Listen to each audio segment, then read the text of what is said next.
Hello friends, स्वागत है आप सभी का एनएस के ऑनलाइन क्लासेस सुंदर में। आज के इस वीडियो में सभी फार्मूले के बारे में हम डिस्कस करने वाले हैं। चलिए शुरुआत करते हैं वास्तविक संख्या से। देखिए सामने है स्क्रीन पर कि वास्तविक संख्या में ऐसे तो परिमेय और अपरिमेय संख्याओं के मिला दिया जाए ना तो वास्तविक संख्या बनता है।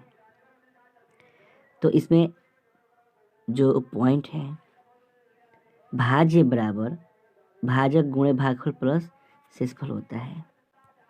ठीक, उसी का भाजक बराबर, थोड़ा सा इसको हम जूम कर लेते हैं। देखिए देखिए यहाँ से भाजक बराबर भाज्य माइनस शेषफल बटा में भागफल। ठीक, भागफल बराबर भाज्य माइनस शेषफल बटा में भाजक।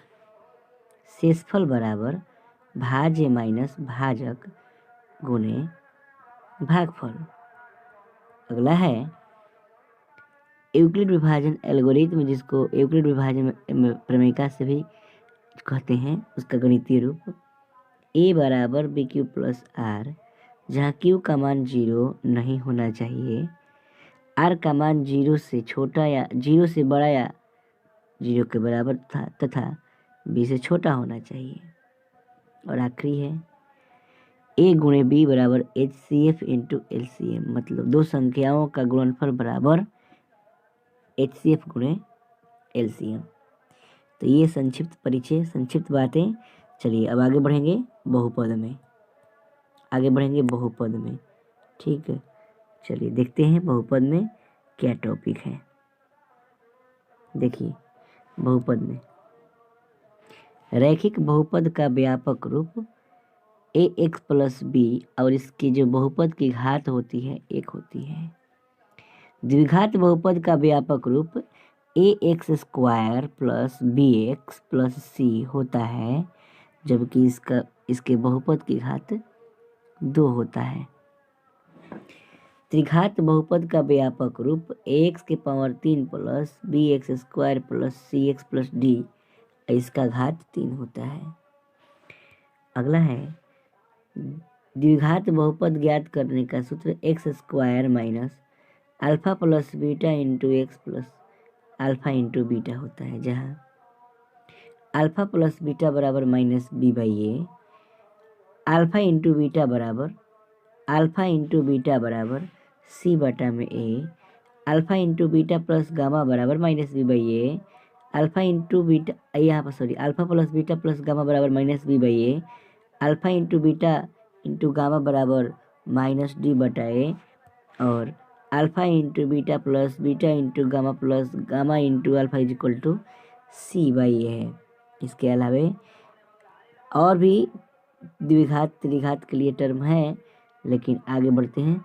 संक्षिप्त परिचय समझते हुए हम अगला चैप्टर के कुछ इम्पोर्टेंट फार्मूले के बारे में डिस्कस कर रहे हैं। जो a1 बाई a1, देखिए ध्यान दीजिए, a1 by a2 is not equal to b1 by b2। तो संगत तो होगा, केवल एक हल होगा और प्रतिच्छेदी रेखाएं होंगी। इसको अविरोधी भी कहा जाता है। अगला कि जब a1 by a2 b1 by b2 हो बट c1 बाई c2 बराबर ना हो तो असंगत कोई हल नहीं और समानांतर विरोधी भी होता है।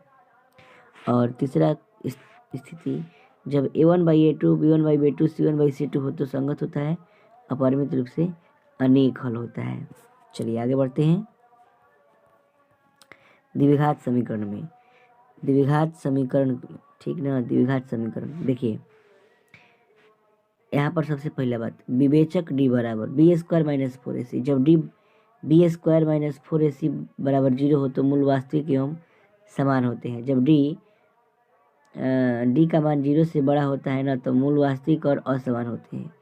जब d मूल के बराबर हो जाए अर्थात 0 के बराबर है तो हो जाए तो अवास्तविक कहते हैं। जीरो के बराबर नहीं, जीरो से छोटा आ जाए माइनस में तो अवास्तविक उसको बोलते हैं। ठीक, मूल एक्स बराबर द्विघाती सूत्र से minus B plus minus root में डी अर्थात minus B square minus 4ac बटा में 2a हो जाएगा। अगला है ए बराबर minus B plus under D, फिर एक और होता है minus B minus under root D by 2a।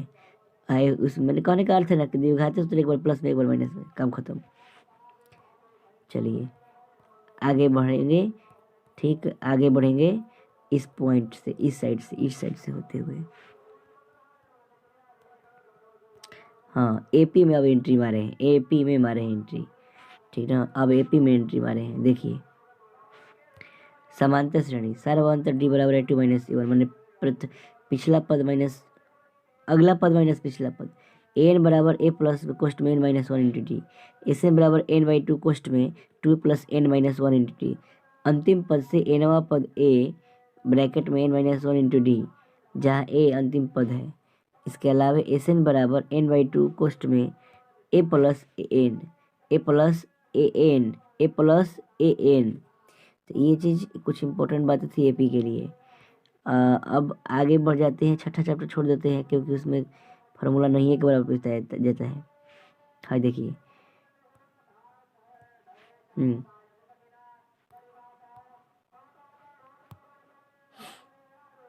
निर्देशांक ज्यामिति। देखिए इसमें पॉइंट क्या है, क्षैतिज रेखा को एक्स अक्ष एवं उदग्र रेखा को वाई अक्ष कहते हैं। पहला पॉइंट, मूल बिंदु जिस बिंदु पर क्षैतिज एक्स अक्ष और वाई उदग्र अक्ष पर प्रतिच्छेद करती है उस बिंदु को मूल बिंदु कहते हैं। मूल बिंदु के निर्देशांक 0 0 होता है। किसी बिंदु के निर्देशांक में दो समान होते हैं जिनमें से पहले एक्स का भुज और दूसरा एक्स निर्देशांक एक दूसरा वाई निर्देशांक या कोटि कहलाती है। किसी बिंदु की वाई अक्ष से दूरी उस बिंदु की भुज या एक्स निर्देशांक कहलाती है। किसी बिंदु की एक्स अक्ष से दूरी उस बिंदु की कोटि या वाई निर्देशांक कहलाती है। कि एक्स अक्ष पर किसी बिंदु का निर्देशांक एक्स कमा जीरो, वाई अक्ष पर किसी बिंदु का निर्देशांक 0 कमा वाई होता है। एक्स अक्ष पर एक्स कमा 0, वाई अक्ष पर 0 कमा दूरी वाई होता है। अगला है दूरी सूत्र, under root x2 minus x1 का होल स्क्वायर, फिर under root y2 minus y1 के होल स्क्वायर। अगला है मूल बिंदु किसी बिंदु की दूरी नहीं, रूट में अंडर रूट एक्स स्क्वायर हो। ठीक है, तो मध्य बिंदु का निर्देशांक, इस मूल बिंदु का जो दूरी होता है ना, under root x2 minus X square plus Y square होता है। मध्य बिंदु के जो निर्देशांक होते हैं ना मध्य बिंदु के, तो x1 जोड़ x2 बाई 2, y1 जोड़ y2 बाई 2। त्रिभुज के केंद्रक के निर्देशांक को जब पता करना होगा तो x1 जोड़ x2 जोड़ x3 बाई 3, y1 जोड़ y2 जोड़ y3 बाई 3। इसके साथ ही साथ विभाजन सूत्र है m1 into x2 plus m2 into x1 बटा में m1 प्लस m2। इसमें m1 into y2 plus m2 into y1 बटा में m1 प्लस m2। कहने का अर्थ है कि इसमें विभाजन सूत्र काम करेगा। त्रिभुज का क्षेत्रफल 1/2 गुणे ब्रैकेट के x1 फिर bracket y2 minus y3 plus x2 bracket में y3 minus y1 plus x3 bracket में y1 माइनस y2। त्रिभुज का क्षेत्रफल निकाल दिया जाएगा। चलिए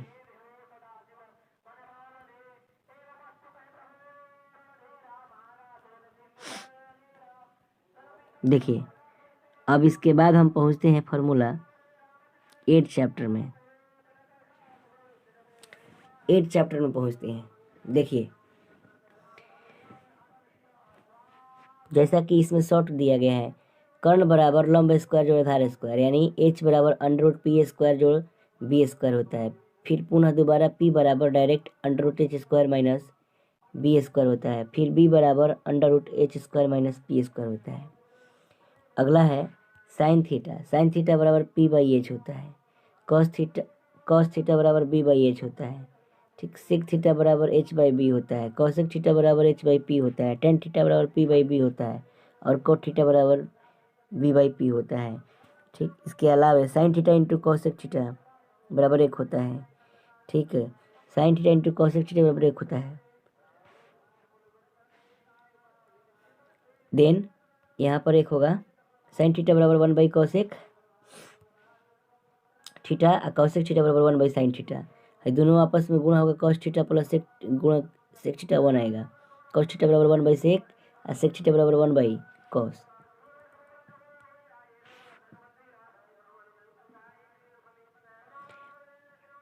ten theta into cot theta बराबर 1 और टेन थीटा बराबर 1/कॉट थीटा। और भी है, जिसे नीचे है टेन थीटा बराबर sine by cos, cot theta बराबर कॉस बाई साइन। इसके अलावे टेन स्क्वायर थीटा बटा टेन स्क्वायर थीटा बराबर साइन स्क्वायर थीटा बटा में cos square theta. Tan square theta बराबर 1 plus tan square theta plus बटा में 1 प्लस कॉट स्क्वायर थीटा।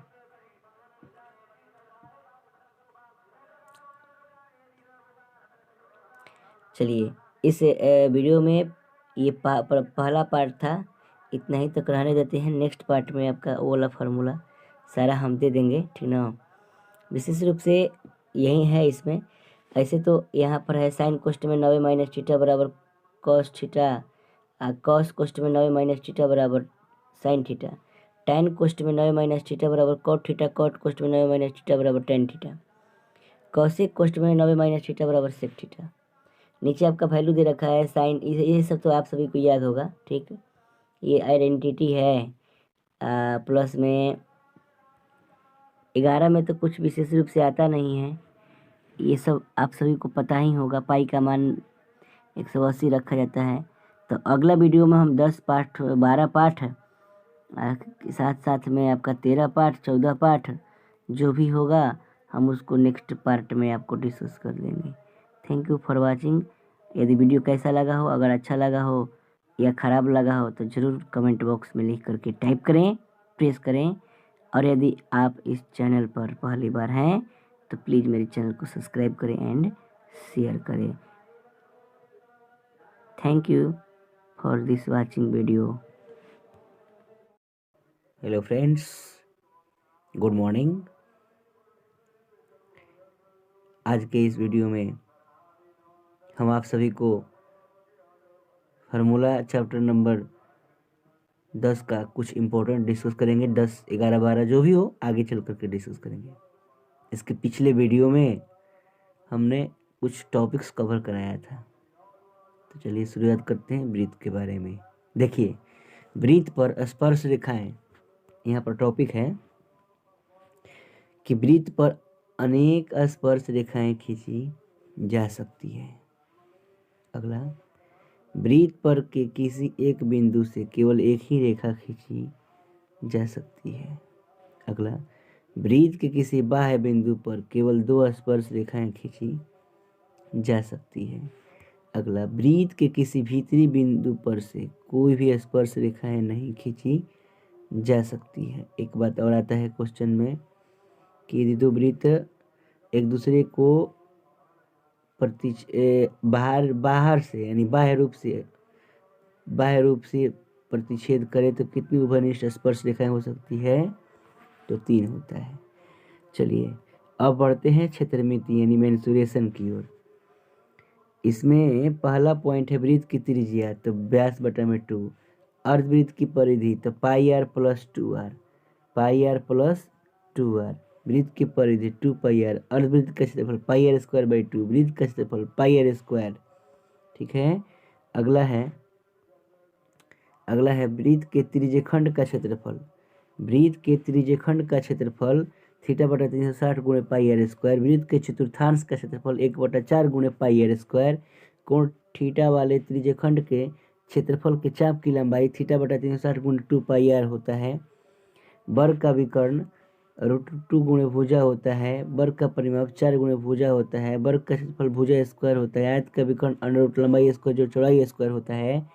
आयत का परिमाप जो होता है ना 2 कोष्ठ में लंबाई प्लस चौड़ाई होता है। आयत का क्षेत्रफल लंबाई गुणे चौड़ाई होता है, ठीक है। इतना तक तो बढ़िया ही है। अब आइए बढ़ते हैं क्षेत्रफल एवं घनाभ से वृत्त से संबंधित था। घन का विकर्ण √3 गुणे भुजा या भुजा गुणे √3। चलिए आगे बढ़ते हैं यहाँ से नीचे फटाफट। घन का क्षेत्रफल 6 गुणे भुजा स्क्वायर, घन का आयतन भुजा क्यू, घन का आयतन कितना होता है भुजा क्यू, घन का आयतन कितना होता है भुजा क्यू, घनाभ का आयतन अंडर रूट लंबाई स्क्वायर जोड़ चौड़ाई स्क्वायर जोड़ ऊंचाई स्क्वायर, घनाभ का क्षेत्रफल 2 कोष्ट में L B plus B H plus H L, इसको हम घनाभ का पृष्ठीय क्षेत्रफल यानी कुल पृष्ठीय क्षेत्रफल भी कहते हैं। आगे है बेलन का वक्र पृष्ठीय क्षेत्रफल 2 पाई आर एच, घनाभ का घनाभ का घनाभ का आयतन लंबाई गुणे चौड़ाई गुणे ऊंचाई, बेलन का संपूर्ण पृष्ठीय क्षेत्रफल 2 पाई आर एच कोष्ट में पाई आर स्क्वायर, समबाहु त्रिभुज का प्रत्येक समबाहु त्रिभुज का क्षेत्रफल रूट में 3/4 गुणे भुजा स्क्वायर, बेलन का आयतन पाई आर स्क्वायर एच, समद्विबाहु त्रिभुज का क्षेत्रफल ए बटा में 4 कोष्ट में 4 बी स्क्वायर माइनस ए स्क्वायर, समबाहु विषमबाहु त्रिभुज का क्षेत्रफल ह्योन्स के सूत्र से तो under root s into s minus a s minus b s minus c, जहाँ एस बराबर होता है तीनों भुजाओं का योग बटा में 2, तीनों भुजाओं का योग बटा में 2, एस बराबर होता है अर्ध परिमिति, एस बराबर क्या होता है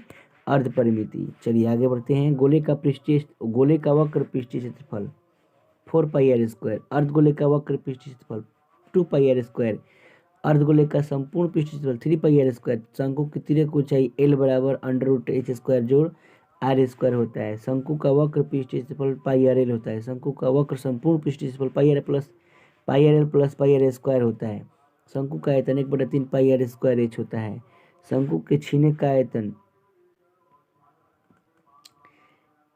छीने का क्षेत्रफल की बात यहाँ पर है पाई एल कोष्ट में R1 जोड़ R2, ठीक है, चाहे बड़ी आर इंटू छोटी आर, शंकु के संपूर्ण पृष्ठीय क्षेत्रफल पाई, अभी यहाँ पर कंफ्यूजन हो रहा है। आगे शंकु के छीनक का आयतन 1/3 पाई एच कोष्ट में बड़ी आर स्क्वायर R1 स्क्वायर जोड़ R2 स्क्वायर जोड़ R1 इंटू R2, ठीक। नेक्स्ट पॉइंट है सांख्यिकी, छोटा सा टॉपिक्स, माध्य बराबर सभी प्रेक्षणों का योग बटा में प्रेक्षणों की कुल संख्या अर्थात सिग्मा एफ बटा में एन होगा, बहुलक बराबर L plus F1 minus F0 बटा में 2F1 minus F0 minus F2 गुणे एच या आई, इसको अलग अलग तरीके से अलग अलग कहा जा सकता है। माध्यक बराबर L plus N/2 minus C F बटा में छोटकी एफ इंटू एच या आई, अब बहुलक बराबर 3 गुणे माध्यक माइनस 2 गुणे माध्य।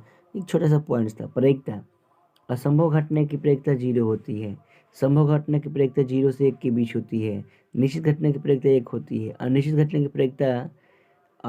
घटना की प्रयोक्ता भी एक्चुअली 0 ही होती है मूल रूप से देखा जाए तो, ठीक। और प्रयोक्ता का सूत्र होता है घटनाओं की संख्या बटा में कुल घटनाओं की संख्या, चाहे अनुकूल परिणामों की संख्या बटा में कुल संभव परिणामों की संख्या।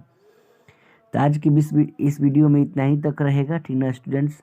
तो आप सभी इस पूरे वीडियो को अंत तक देखिए और जो डाउट है उसको कमेंट बॉक्स में लिखिए, समझ में आ गया तब पर भी लिखिए, नहीं समझ में आया तब पर भी लिखिए, लेकिन कमेंट अवश्य दीजिए, ठीक।